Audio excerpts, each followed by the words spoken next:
Well, hello, friends, and everybody, and all those who listen. This is my Insights channel, Steve here again. And today I've got something very interesting to talk to you about. It's not directly about my books, although it probably will be in a future book. But it's all about the four horsemen of Revelation 6.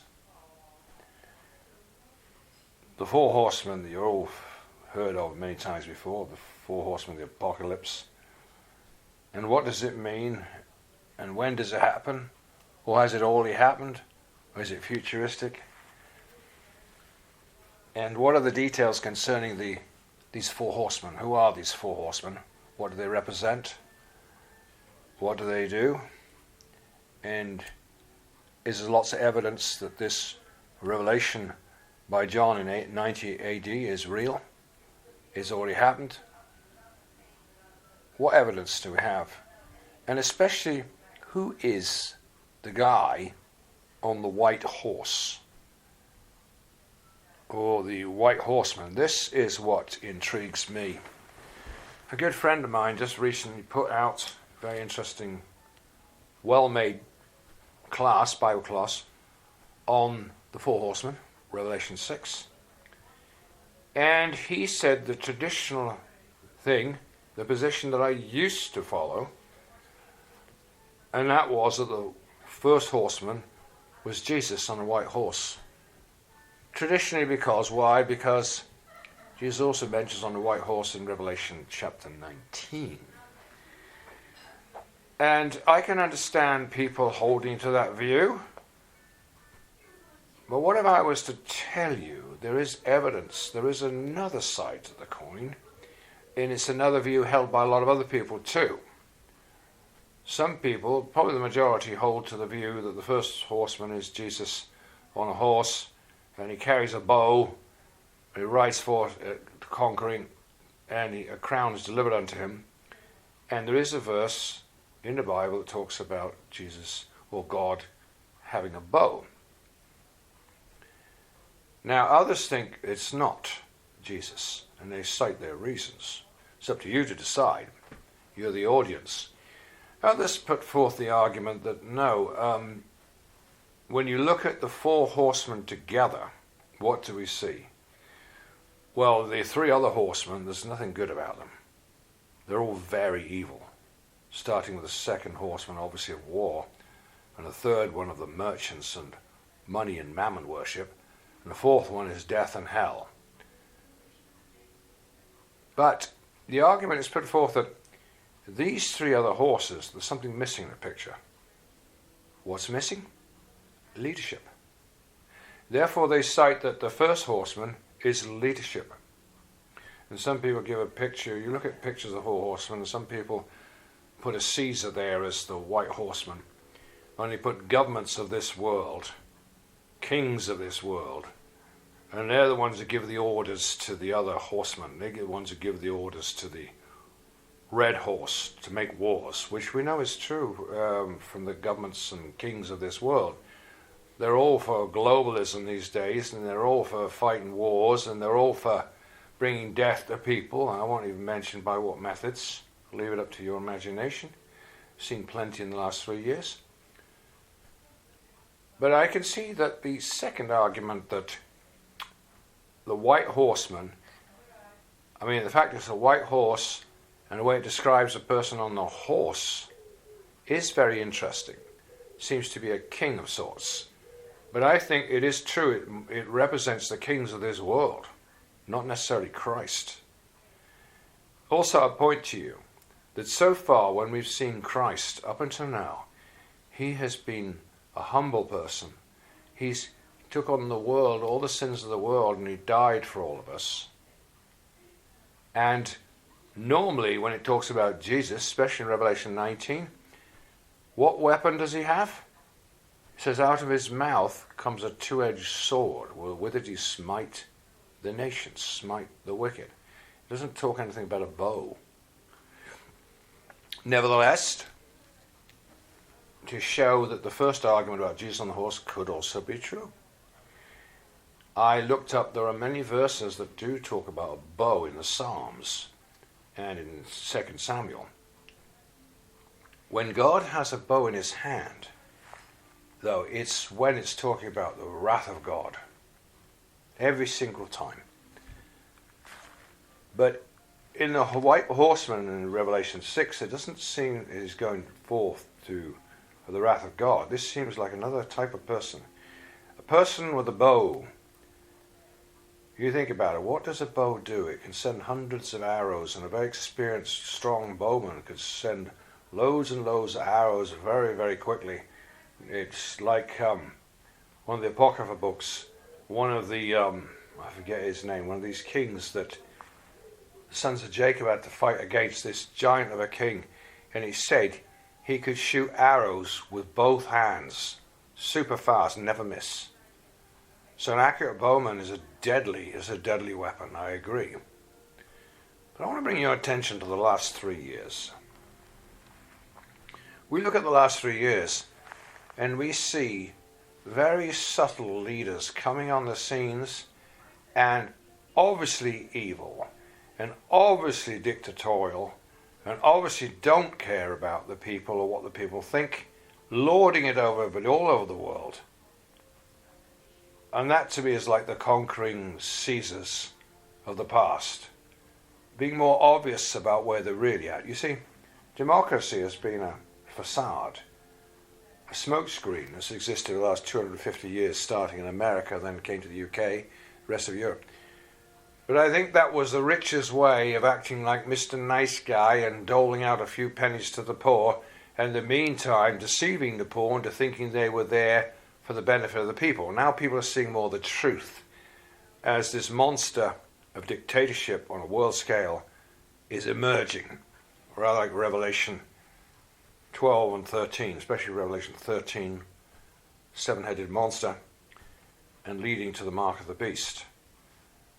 So I think you could, quite honestly, you could put forth the argument, as others have done too, that if you want to see the white horseman as Jesus, that's an encouraging theme, to think that the church has sailed through the last 2,000 years and preached the gospel, and you've got all these Christian nations now. Well, I think that that's okay to think like that, and that's a kind of positive way of looking at things. But I think in reality it's only been a few people inside the churches that have been doing the job for the last 2,000 years. I think most of them have been more compromising with mammon, as they say in a lot of Christianity, follow the money. And like I said before, the 70% of the pastors in the US today don't even read the Bible, don't follow a biblical view. So I think the organized religions have always been on the side of mammon, always been on the side of the money. And when you go that direction, you lose your spirituality. You become blind spiritually. And therefore we know there's been iconoclasts of Christianity through history, people like Martin Luther, and many others, hundreds of others, great people through history of the Christian church who have stood up. But they tend to be iconoclasts, they tend to be individuals, and they tend to form churches that last for a while but then compromise and eventually become part of the establishment. That's why I think in the most positive light, yes, you can see the white horse in Revelation 6 as Jesus going forth to conquer. But like I say, normally his weapon is a two-edged sword that comes out of his mouth, according to Revelation 19. Whereas I see the white horse much more like the rising of the New World Order, rising of a new Roman leader like Caesar, that's totally heartless, totally unscrupulous, rather like you see reflected in things like the World Economic Forum, the UN, World Health Organization, how they've shown themselves to be this last 3 years. And what's been going on in the last 3 years. Just think what's been going on. And those that have been in the background are now becoming very obvious where they stand, and it's certainly not for us. It's certainly not for humanity. It's just for the very powerful. Becoming much more obvious, like the elite of Rome, and before them the elite of Greece, and the Medo-Persians, and before that Babylonians, and before that the Assyrians, and before that Egypt, who were basically idol worshippers and money worshippers. Also, I say it is possible. I was getting that maybe Revelation 6, the white horseman, it is possible that it could mean both Jesus on the horse to encourage people, of all the good people through the last 2,000 years who have stood up for Jesus. Okay, the church who's honest and loving, and I know a lot of people who spent their lives telling people about Jesus, and they're certainly included with Jesus. So yes, that representative of Jesus, you could take it that way. But I think it also has a reflected other meaning. And I think the other meaning is reflected in the false church. Because if you go to the first 3 chapters of Revelation, you'll see there are 7 churches that John writes to. 2 of them, Church of Philadelphia and Smyrna, are without reproof. 2 of them, there's nothing good said about them, Laodicea and Sardis. And the other 2 somewhere in between. And isn't that how the whole Christianity has been? I mean, John's the one saying it right back there, the Lord said it back then. So I think the last 2,000 years it's been the same way. Some are very dedicated, some is totally out to lunch, the rest in between. Something like that. And I think that's how Christianity has been. And that's why I think this example, I know it's very difficult in just a sentence or a couple of sentences to say, well, this means that or this means this. It's very difficult. It's an illustration. But what if, for the first horseman, it actually means both? It does represent Jesus as the true church and his followers. But it also represents the false church. The one that's riding the beast of Revelation 13. Where it talks about a 7-headed beast. And it talks about having horns on the last head. In other words, the last world government that's coming. And if you read in Revelation 17 and 18, it talks about this great whore, which is a false religious system. Rides on the back of these world government beasts, Always rides on their back. Why? Because they put money first. They put money first. They don't put Jesus first. The ones who really follow Jesus all the way and they do what Jesus said, well, it's simple, just read the Gospels. What did Jesus tell us to do? Jesus laid it out what it means to be a Christian, what you're supposed to do. But I don't see most people doing what he says. Very few. Nevertheless, God is very merciful. I can tell you from doing the pocket books, God is very merciful too. I was just reading some verse in the book of Enoch talks about that. He will have mercy on everybody who wants to love him, wants to do the best. Maybe they come short, don't come up to standard of what they'd like to do. But God is very merciful, and that's why I've said before, I believe the bride consists of millions of people, maybe hundreds of millions of people. And I feel positive about all those who would like to do better with their lives and like the opportunity to do more. I believe God is merciful and compassionate. But I thought I'd like to bring out today about it's good not to be too dogmatic, because you've got a lot of people in favor of the white horse in Revelation 6 is Jesus, and I can understand perfectly the argument behind that, and the scriptures makes perfect sense. But I can also understand the other argument by others who also know the Bible really well.